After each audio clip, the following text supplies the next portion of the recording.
And at that meeting, there are a series of reports from agencies and committee heads. There are recommendations and motions, and so the denomination as a whole makes decisions and acts on these recommendations. But that meeting only happens once a year, and so in the interim, throughout the course of the year, there's the board of directors that meets quarterly to deal with the affairs and the business of the denomination. Those meetings, again, occur quarterly. We had our first one back in January. We had our second one about 10 days ago. And these meetings typically occur at the conference center at Caraway, just outside of Asheville. And how they work is that you get there on Tuesday, and the committee meetings start in the afternoon. Everybody that's on the board is assigned to a particular committee, and you're in those meetings for at least a couple of hours. And quite frankly, I enjoy very much the committee that I'm on. I think that we're talking about things of consequence. We're actually productive. I find the meetings to be engaging, and honestly, I find them to be pretty interesting. Once we get out of committee, then there's a meal time, and then on Tuesday night, and then going through Wednesday around lunchtime, they have the general board sessions.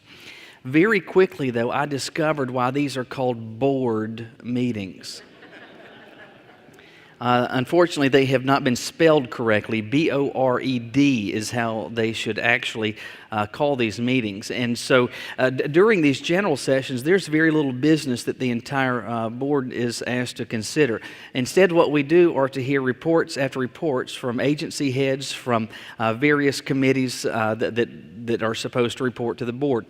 And so imagine you're the committee chair of a committee, and you're third in line. So the first two have gone, and they have shared a report. If your committee doesn't have anything to report, what are you going to do? Well, you're going to come up with something to say. Now, what should you say? We have nothing to report. Do they do that? No. And the only thing that's worse than listening to somebody talk for a long time is for somebody to talk for a long time and say absolutely nothing. And so that was on Tuesday evening, and we started again on Wednesday morning. And by about 10 o'clock on Wednesday morning, my head is about to unscrew and fall off. I am just absolutely bored out of my mind. And one of the things that concerns me is this. I'm hearing leaders within the convention say, it's going to be important for us to be actively engaged in making sure that we have younger generations of pastors involved and engaged in what's going on. And I'm thinking, how's that going to happen? You're killing us with boredom. So anyway, that occurs on Wednesday. And on Thursday, though, I made a phone call. I called the state convention's headquarters are in Cary, and I called a guy whose name is Brian Davis. Brian is the assistant director for the state convention. He's a younger guy. I'm really impressed with him. Carries himself well. And I thought, this is somebody I need to talk to. And so I called Brian. I got him on the phone, and I said, listen, and I told him who I was. And I explained, I said, I am not seeking to throw stones or to just throw everything under the bus. I said, but I'll be honest with you, I've got a concern. I'm hearing that we need to get younger generations of pastors like myself involved and engaged. And I said, we come into these meetings, and you've been there. You have heard person after person get up and talk at length about nothing. And so I shared my concerns with him. I voiced a couple of suggestions, and he was so wonderfully grateful for the call. He said, honestly, your call couldn't have come at a better time. He said, in the executive committee, we were talking about this and considering maybe ways that we can streamline and make these meetings more productive, condense them to actually do what we need to do in a shorter period of time. And he said it's so helpful to have phone calls like this that I can go back and say, listen, we're hearing from pastors, from folks that are on the board saying, hey, this is a real problem. So why did I make that phone call? Well, because I simply was not content to just watch things continue to go how they have been going. I wasn't content for things to just remain the same. Now, when push comes to shove, what category do we put what I sought to do in? I think one of the categories we put that in is influence, because influence has as its understanding that things will not change unless there is influence, whether through people or whether through circumstances. You understand that in virtually every aspect of your life. It's true in marriage, it's true in parenting, it's true in business, it's true in school, it's true with the conduct of government. Nothing changes unless there is an influence, either by individuals or by circumstances. Things do not change without influence. Now, that's true not only with all these other categories, it's also true relative to spiritual things.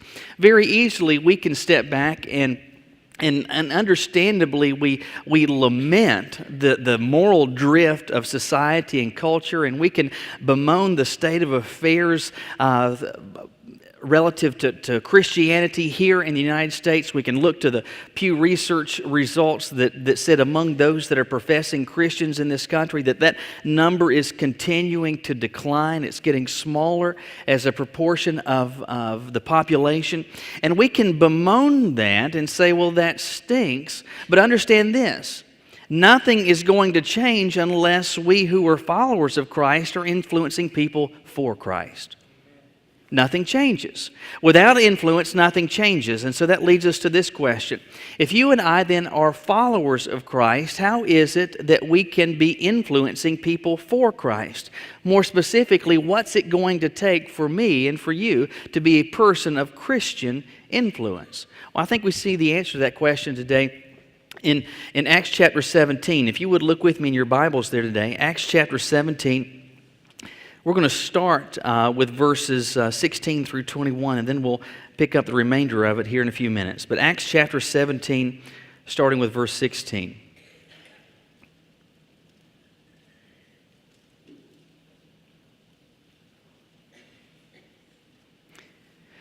Acts chapter 17, starting with verse 16. Again, our question is, what does it take? What's required to be a person that influences people for Christ? Well, we see Paul doing exactly that here. Starting in verse 16, we're told that Paul waited for them at Athens. While there, his spirit was provoked within him when he saw that the city was given over to idols. Therefore, he reasoned in the synagogue with the Jews and with the Gentile worshippers, and in the marketplace daily with those who happened to be there.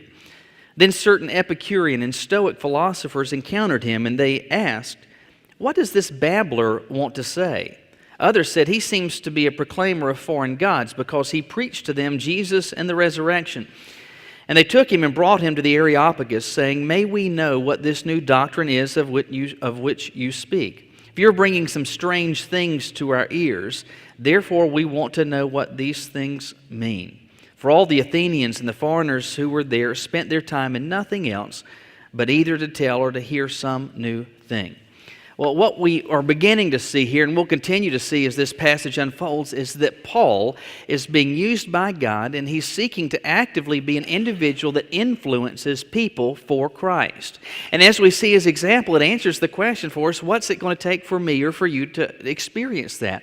Well, the first thing that we see it requires is just plain courage. It requires plain courage. So that you understand what's going on here, Paul is in the city of Athens. And Athens was one of the largest cities within the Roman Empire, and it was the center of literary and artistic culture within Greece.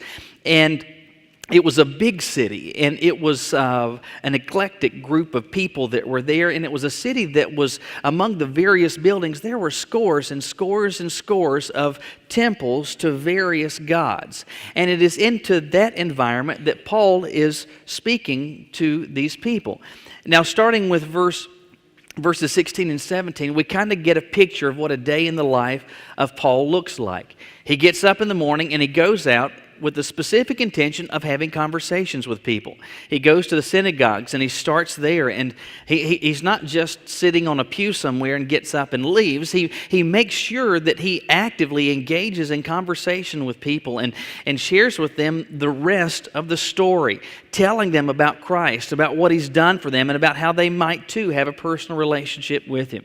Well, as Paul is seeking to talk to these various people, he encounters two different groups of philosophers. There were the Epicureans and the Stoics. Now, though these were thinking individuals and considered philosophers of the day, they were very different groups. The Epicureans were effectively, for all practical purposes, atheists. they didn't go so far as to say there is no such thing as God or gods, but they said if God were to exist or gods were to exist, they would have nothing to do with the ongoings or the workings of life here on earth. So if God does exist, has nothing to do with what's going on down here. And because of that, when your life is over, in terms of afterlife, there is no afterlife. When your heart stops, that's it. Finito. All things are done. All right, so you had the Epicureans, but then you had the Stoics. The Stoics were almost completely the opposite of the Epicureans. It wasn't simply that they didn't say, I don't know if there is a God or gods. They said, well, there's gazillions of gods, and there's gods for this and that and the other. And furthermore, we believe that God exists or gods exist in everything. Whether that's a person, whether that's an animal, whether that's a plant, whether that's a rock, whatever it is, we believe that there is this divine spark that exists in everything that exists. Now, because of that, that led them to have a different view of the afterlife. They said that there is an afterlife, but the only thing that continues is this divine spark. There's no such thing as a resurrection of the body. That's just not going to happen. And so Paul begins to talk to them, and he's sharing with them about Jesus. He's sharing with them about the miracles, about his life, his ministry. He shares with them about Jesus' literal bodily death that he experienced by means of crucifixion. And then points out to them that Jesus experienced a literal bodily resurrection and pointed to the immortal body that Jesus had as an indicator of the type of body that all who are his followers will one day experience. So they're hearing this, and in verse 18 they say, what does this babbler say? Now the word that's translated there as babbler literally means seed picker. And the image that kind of comes to mind with that is like a chicken out in the barnyard, and they're just kind of going around picking up a seed here, a speck there, or a piece of trash here, or a scrap of food here, and it's just kind of a hodgepodge that they are gathering this from here, there, and everywhere and putting it together. In essence, they're saying that's what we think Paul is doing. He's just kind of picking up various scraps of thought and trying to put it together. And it says that the reason for this at the end of verse 18 is because he preached to them Jesus and the resurrection. This whole idea of it, there absolutely being a resurrection and victory over death, that was such a strange and a foreign thought to them. And so he is talking to them about this. He is sharing with them about Jesus, and they say, we want to know more about this. We don't know, is this some new message? Is there some new God that you're seeking to talk about? And so in verse 22, we're told that they take Paul to an area that was known either as Mars Hill or the Areopagus. This was a place within the city of Athens where civil adjudications would take place. But beyond that, it was a place for people to meet and talk, and for the thinkers of the day to go kind of present their ideas, and there would be a give and take. And so they want to bring Paul into that type of environment, and they want Paul to make his case. And as Paul is making his case, there's sure to be all sorts of questions and people trying to poke holes in what it is that he's saying. What I want you to step back, though, is to get the scenario as to what is unfolding. Here you've got the Apostle Paul. He is not from Athens. He's not from Greece. He's Jewish by birth. These are individuals that are speaking what is for Paul a second language. He has left his home, he's left his family, his friends, a familiar religious environment. He has gone hundreds and hundreds of miles to a foreign place, in a different language, in a completely different culture, in a completely different religious environment, and all by himself. There are perhaps scores of people gathered around him, and what is Paul doing? He's sharing with them about the hope that is his. He's sharing with them about Jesus. Now, do not misunderstand me. I do not at all seek to minimize the role and the function of the Holy Spirit as we share with people about Jesus. I mean, He is able to take our meager words and do something of consequence with them. I don't want to minimize His role whatsoever.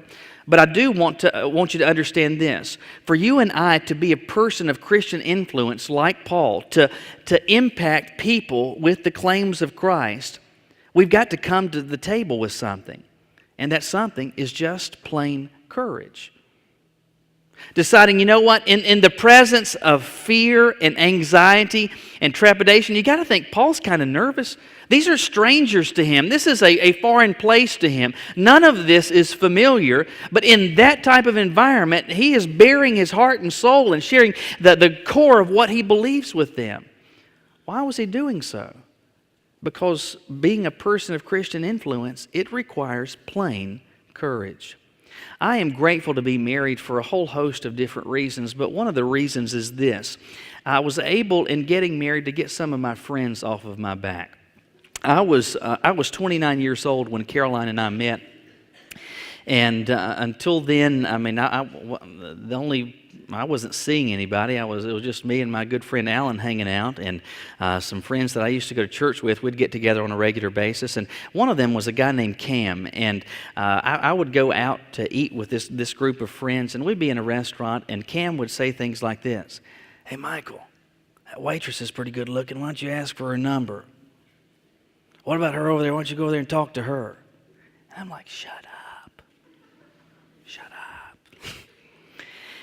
And the thought of doing something like that, it absolutely petrified me, and there was no way that I was going to do something like that. And so I would just kind of shrug off Cam's suggestions.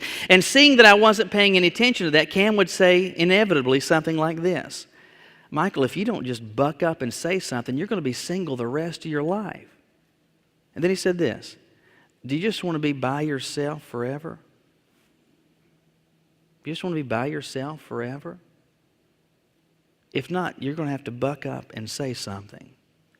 Let me ask you this, collectively as a fellowship of believers, and we could even ask this among all those that profess to be followers of Christ: do we just want to be by ourselves? I mean, when push comes to shove, is that what we want?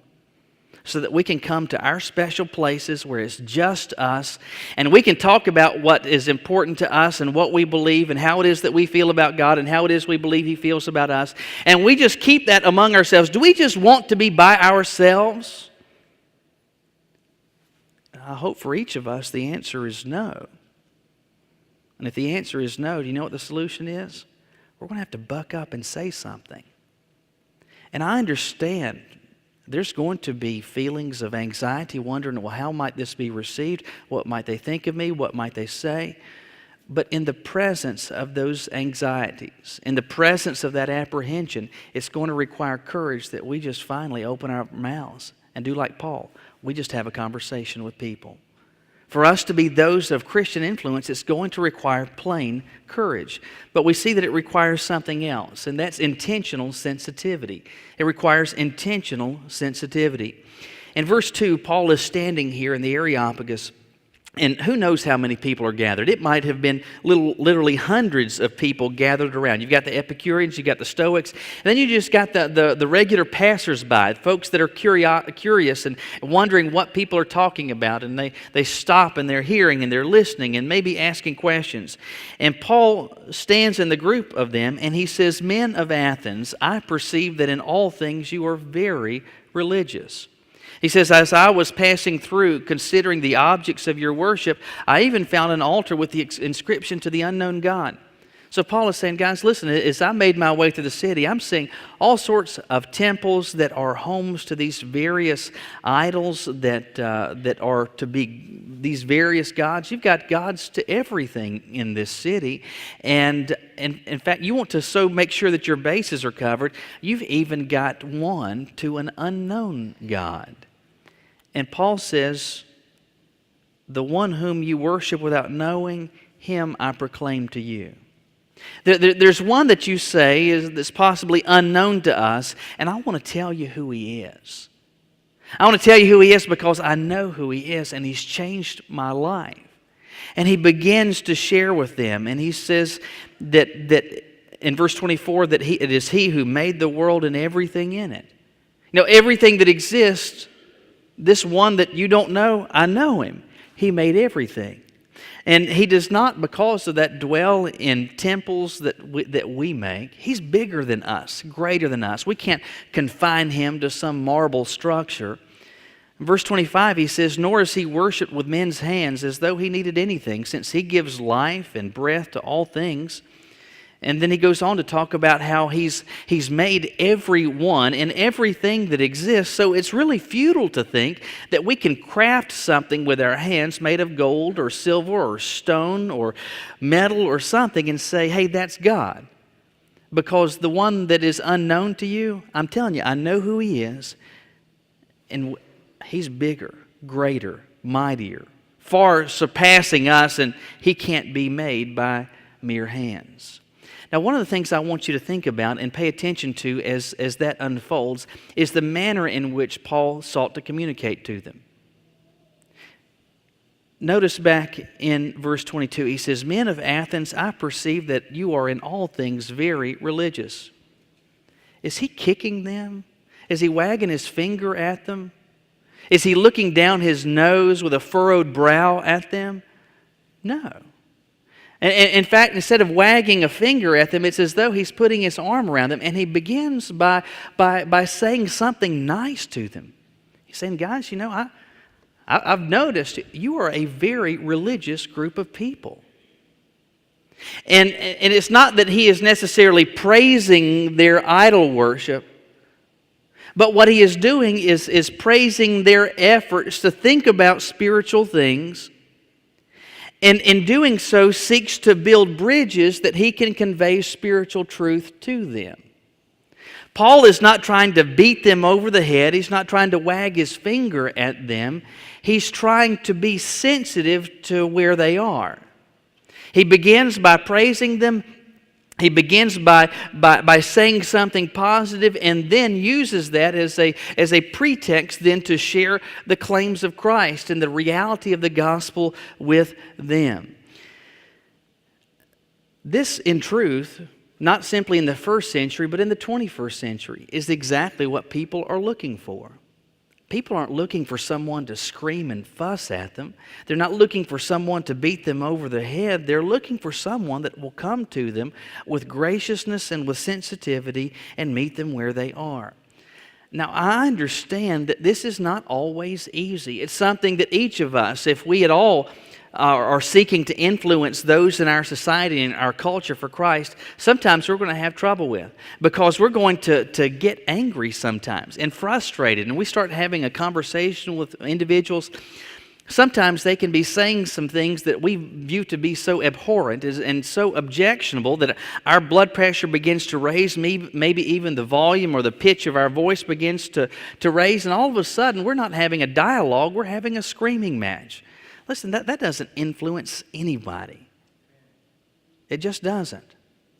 Obviously, in 2015, we are in an age of technology and computers. Most homes now, it seems, don't have a computer. They have multiple computers in various forms. You've got a desktop, you've got a laptop, you've got phones that are essentially mobile computers and tablets. They're everywhere. And I've been grateful that I was coming through school and being taught some of these things that what I felt was a pretty good time. And because of that, I'm fairly technologically savvy. Now, I'm not writing computer code or anything like that. But in terms of a user of computers, I'm pretty good. And there's a lot of problems that I can troubleshoot and fix, things that I understand about how computer systems work. And so I'm pretty decent at that. Well, because of that, I have been the tech support for my parents. I hate being tech support for my parents, primarily for this reason. My dad just screws things up and then blames the computer. I don't know, if you do that to your children, quit doing that. But something will have happened. The computer will be frozen, locked up, or something is not working. And then he says this, it just started doing it. Yeah, it just started doing it. And so on a number of occasions over the years, I've been there working on one of their computers, and sometimes it'll get to a point, things are so messed up that everything freezes. Like you can click the mouse, it does nothing. You can move the mouse, it does nothing. You can hit a key, enter, you can do anything, and it just simply won't do anything. And as I'm trying and just kind of beating my head against the wall, there have been multiple occasions that I'll just do something like this on the keys, just. And then strangely, my father says something that's actually correct about computers. He says, you know, it doesn't do any good to beat on the keyboard. He doesn't understand anything about operating systems and troubleshooting. He doesn't understand any of those things. But you know what? What he said there is right. It doesn't do any good to beat on those keys. It doesn't accomplish anything. Do you know what's true or something that's common between keyboards and people? It doesn't do any good to beat on us either. It doesn't do any good for you and I as followers of Christ to beat on people. Now, don't misunderstand me. I'm not suggesting that we need to compromise the truth of the message. But I am saying that we need to be intentionally sensitive as it is that we are sharing with people the hope that's within us. Why is that? What motivates that? Well, I believe it's this reality. Perhaps you remember it from Ephesians chapter 6, where Paul reminds us of this fact. Do you remember it? He says, "For we wrestle not." So he's saying our struggle is not against what? Flesh and blood, but against principalities, against powers, against spiritual wickedness in high places, against the rulers of darkness of this age. Our struggle is not with flesh and blood. Our fight is not with people.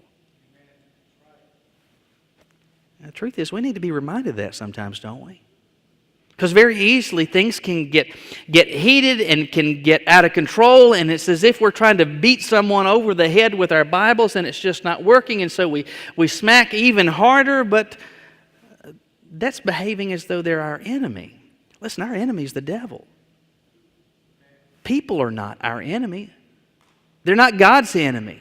They're the objects of His love, and we need to come and share with them, not only with courage, but with intentional sensitivity. That's exactly what Paul did, and why was it that he was so successful as being an influence for Christ? Because he did that. He didn't beat them over the head. He praises them. He comes alongside them, not with a wagging finger, but with an outstretched arm, and he shares with them in graciousness, with courtesy, and with love the truth about Jesus. Do you remember how Peter said that we are to do this? In 1 Peter chapter 3, he says, "Be prepared to give an answer to everyone who asks you to give the reason for the hope that you have." But then he continues, he says, "But do this with gentleness and respect, keeping a clear conscience, so that those who speak maliciously against your good behavior in Christ may be ashamed of their slander." Peter was aware and cognizant of the fact that there are going to be people with whom we seek to influence, that we share with them the claims of Christ and the truth of the gospel, and they're not going to welcomely and with open arms receive that message. And it may be that they speak evil of us, but let that message, let that evil that they say or speak of us, let it not be because of how we shared, but because they simply reject the message. For you and I to be individuals of influence, it's going to take plain courage. It's going to require intentional sensitivity, but it's going to require one final thing, and that is clear truth. It's going to require clear truth. Starting in verse 30, Paul says this, "Truly these times of ignorance God overlooked, but now God commands all men everywhere to repent, because He has appointed a day on which He will judge the world in righteousness by the man whom He's ordained. He has given assurance of this to all by raising Him from the dead." This is what I want you to see that Paul has done. With courage, he's opened his mouth. With sensitivity, he has shared with them about Jesus. By the time you get to verse 30, he says, "These times of ignorance God has overlooked." You're aware that there is a glaring difference between ignorance and stupidity. They are not the same thing. In fact, ignorance is not even sometimes we view it as in a derogatory fashion, but we shouldn't. Ignorance simply means that you do not know. You're unaware. I mean, foolish or stupid means that you know and still do not do, that you're not impacted by what you know. Paul says to these individuals, he said that you have been living in ignorance. And he describes that God has overlooked that, but now he says He commands all men to repent everywhere. He's saying, guys, up until this very moment, you've been kind of living in the dark. You didn't know. You didn't know. You were unaware about the truth about Christ. You'd not heard about His birth, about His miracles, about His sacrifice of His own life. You had not heard about, because of His death on the cross, that our sins can be paid. You'd not heard about his resurrection and how he had experienced a literal bodily resurrection, and how because he experienced that, he can share that hope with us. You didn't know, but now you do. And because of that, in verse 31, he says that God has appointed a day on which he will judge the world in righteousness by the man whom he has ordained. The word that's translated as by could also be translated as according to. He's saying, you have been in ignorance. Up until now, you have not known any better, but now you do. You have heard the truth, and as part of the truth, let me also remind you of this fact. Every one of us is going to stand before the Lord one day. This one who previously was unknown to you, that's now known, you're going to stand before him, and he is going to judge you according to the man whom he has ordained. Well, who's the man that he's ordained? Well, it's Jesus. He's saying you're going to stand before the Lord one day, and he is going to judge you according to Jesus, what you have done with him. I mean, doesn't that cut to the core of the gospel? Sure it does. And Paul is saying, guys, listen, I want you to understand, hey, up until now, you just didn't know any better, but now you do. And because of that, you're going to be held to account for that knowledge. And you're going to stand before the Lord one day, and he's going to judge you as he's going to judge me. And the sole criterion of that judgment is going to be what we did with Jesus. What you did with Jesus. What's he doing? He's not, though he's doing so with grace and courtesy, he is not finessing the message in such a way that the truth is lost. He's sharing with them in plain and simple, yet gracious terms, the truth about the message of Jesus. The truth about the fact that judgment is coming. Easily we can step back and lament some of the things that are going on in this country relative to spiritual things, even in the context or under the umbrella of professing Christianity.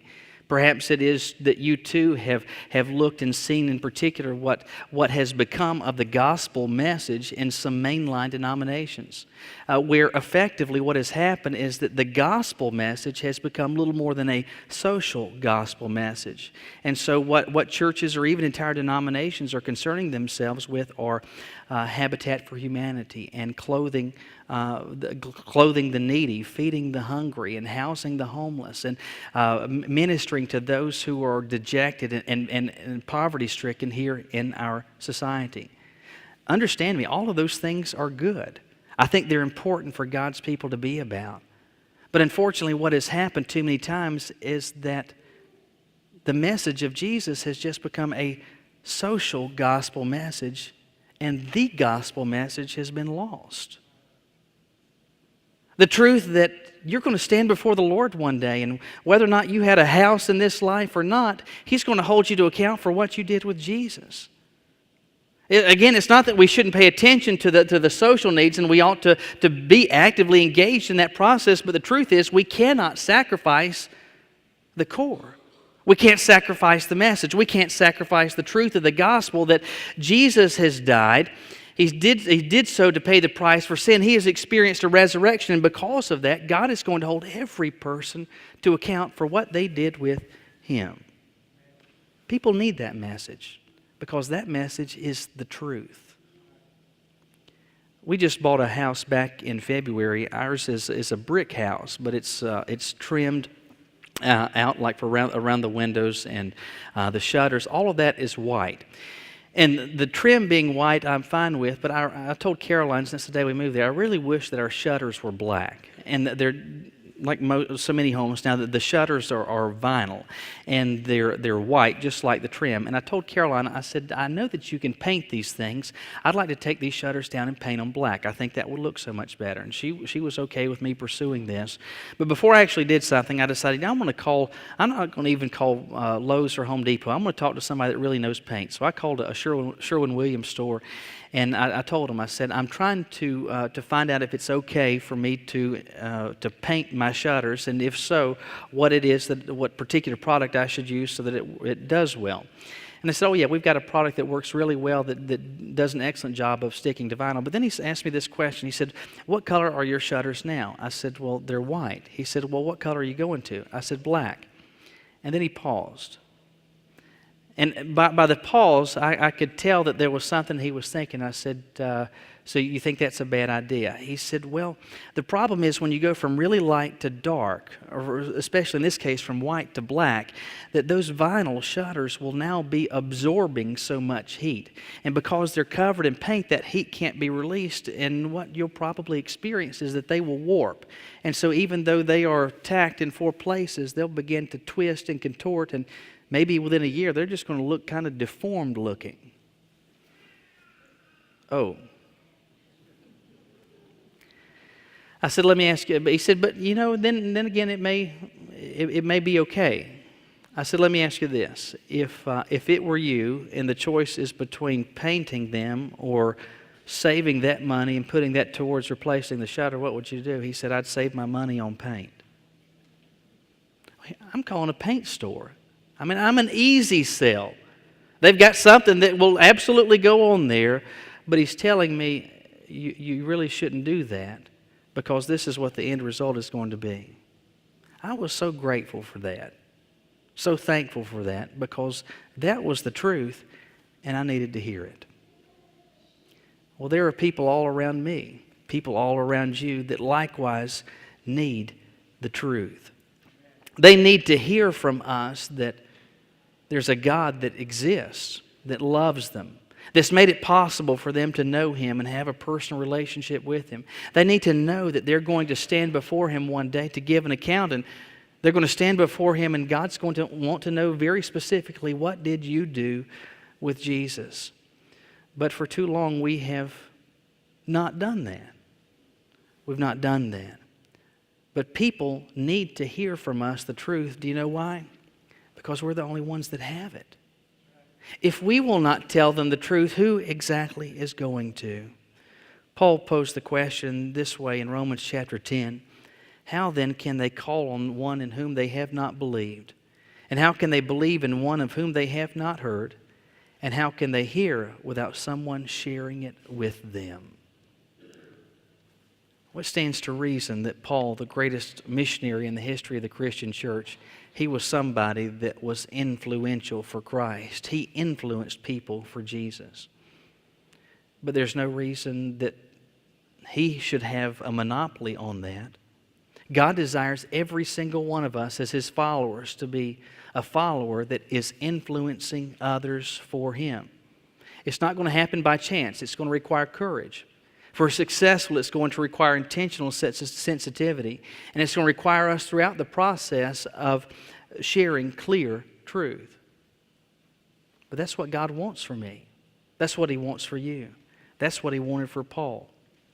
That He would be a person of Christian influence.